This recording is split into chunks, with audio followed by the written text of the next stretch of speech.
Take it away, Melinda. All right. Hi, I'm Melinda. What Julie said, ditto. Just kidding. We had the same spot. We had the benefit of having Larry Parsons, who's the mall manager, at our table, so we got some real insight to this space.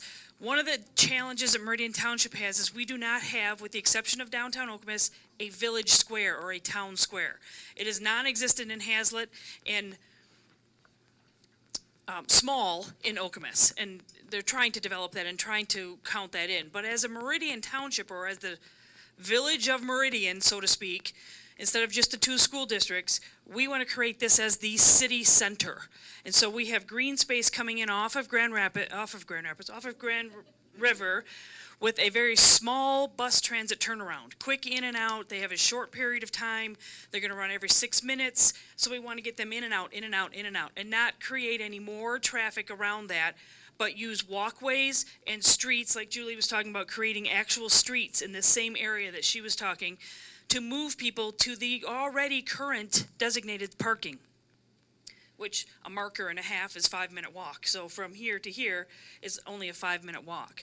And so we want to use this current parking, which would give development all along this green space here, creating another road, being able to incorporate the development that will naturally happen out here on Central Park Drive, connecting the park over here in the township building as the civic area.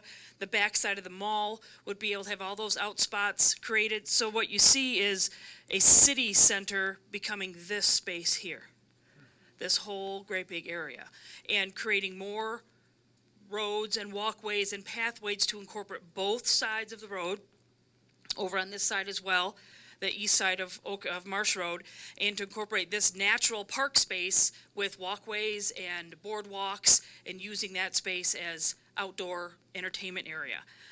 Incorporating the neighborhood that's here with additional living, common mixed use along this road, minimal, but tying the neighborhood with the road, and then developing the same kind of streetscape across here in front of the Best Buy parking lot. So utilizing those parking spaces, bringing the storefronts up to the road and creating more space for community back here.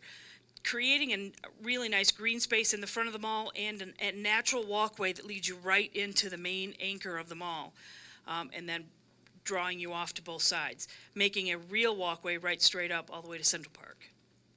Creating one more entranceway.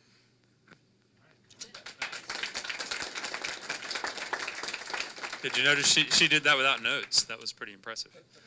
You did that without notes. That was great. Okay, Ron, you're on. Okay, we were not quite as imaginative as others, but partly because we were assigned an area that we weren't too excited about, and that was the Meyer side. We felt that the terminus should be as close as possible to this intersection, so we put it down in here in what we called a triangle area. And then from there, we tried to develop out. We basically were looking at the mid-rise, multi-use kind of structures along, creating streetscape along Grand River, and somewhat also along Marsh. And then in the middle, we would use existing parking, create a park, and in the parks, we thought it was important to have water features, things that would draw people in. And also that we would then have our farmers or city market area also right in that area, so that when you terminated off the BRT, you would be able to walk to those kinds of things, as well as be able to walk across to the mall and basically serve the area. We preferred the other side, which you just heard about from other groups. So we also looked at the mall side of that intersection, and again, we would have put it near this triangle area. We'd surround it with the streetscapes and the mid-rises. We would have, again, our market and our park areas down in here, and we also wanted to be very walkable and bikeable friendly, so we would have not always roads coming in, but sometimes just dedicated pathways that were for pedestrians and bicycles coming in as well. The green lines were supposed to be BRT lines. We started out with that and trying to figure out how it would go, and then we realized that it wasn't quite as important as what the rest of it was. So that's basically what we did.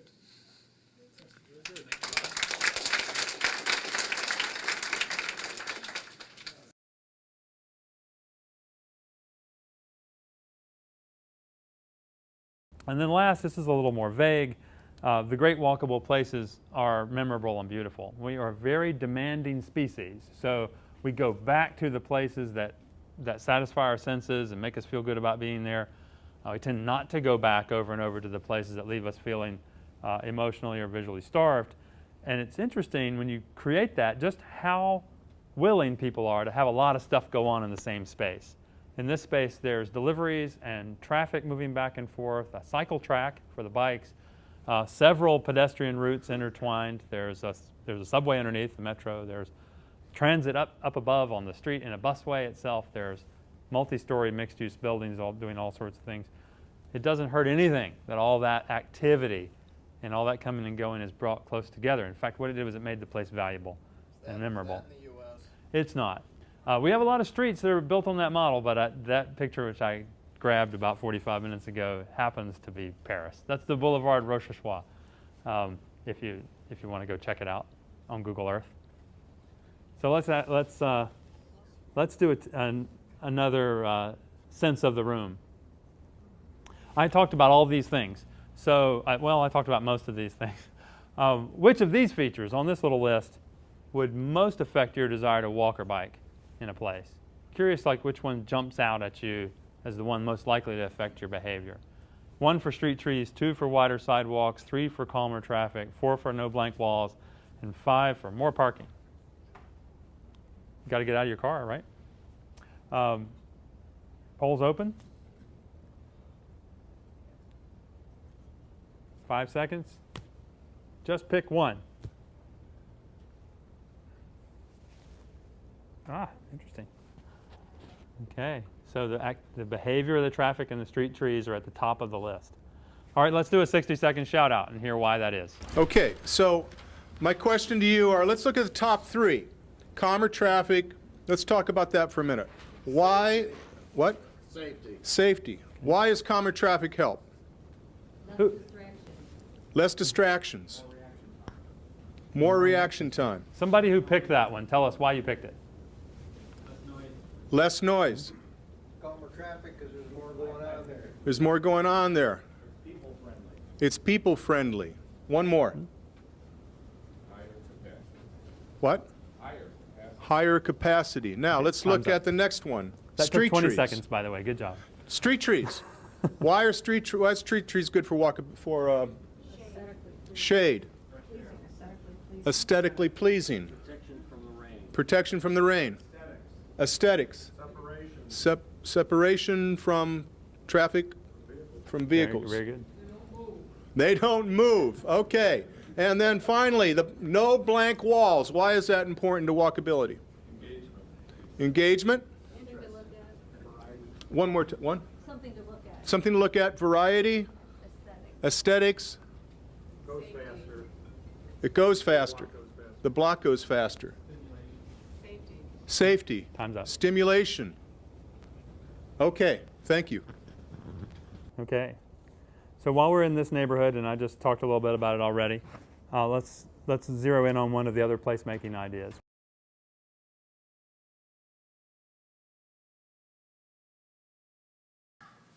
Now here are those cornerstones summarized for you, and we've highlighted there in the orange print some of the most important terms in the group. But I'll just focus on one of them, because it has a lot to do with implementation, which will be your focus now that we've got the vision together in a document people seem to agree on. The 5th one down, it says, unlock private investment with smart rules and smart improvements. This means spend some time working on the regulatory framework under which private investment must operate, so that people feel good about making their private investments, taking risks on improvements in the corridor. And then smart improvements means spend money, but on the right things, the things that people will latch on to, that give more certainty, that promote the corridor in a meaningful way. So I think that is, of all of these, that is the most important one to act on quickly in the coming months. Now let's take a quick look around the corridor as we move from west to to east. It starts at the Capitol and the stadium area, and then in the section of Michigan Avenue which leads over to and beyond Sparrow, imagining kind of the before and after way that we've used these pictures in the past, how the corridor can change. Some of those changes subtle, others more dramatic, and how the investments you make in public space and in public systems, like transportation, will be matched in the future by private investments in the buildings that complete the scene. And as we move to the hospital, there's a vision for how Sparrow Hospital can be more integrated with its environs to allow that important employment center to continue to thrive, be a crucial competitive entity in the region for decades and decades, while improving its relationship to its neighborhood. Speaking of the neighborhood, this is a kind of a zoomed out map that shows a whole series of strategic places where the healing process of revitalization can take place. To make that more vivid for you, here in a scene along the corridor adjacent to the hospital, we made a before and after picture that starts pretty subtly as the existing road, more about driving than anything else, is turned into a more balanced transportation facility in which driving is important, but so is transit, so is biking, and so is walking. That requires a placemaking emphasis, not just for practical reasons, but for spirit nurturing ones, like making sure the street trees are an important component, making sure we recognize that more people in the future will be able to enjoy the corridor more ways. And then as development and redevelopment take place, that they make it feel more complete rather than less. Before and after. All of these pictures are updates on versions that I showed you the last time we gathered.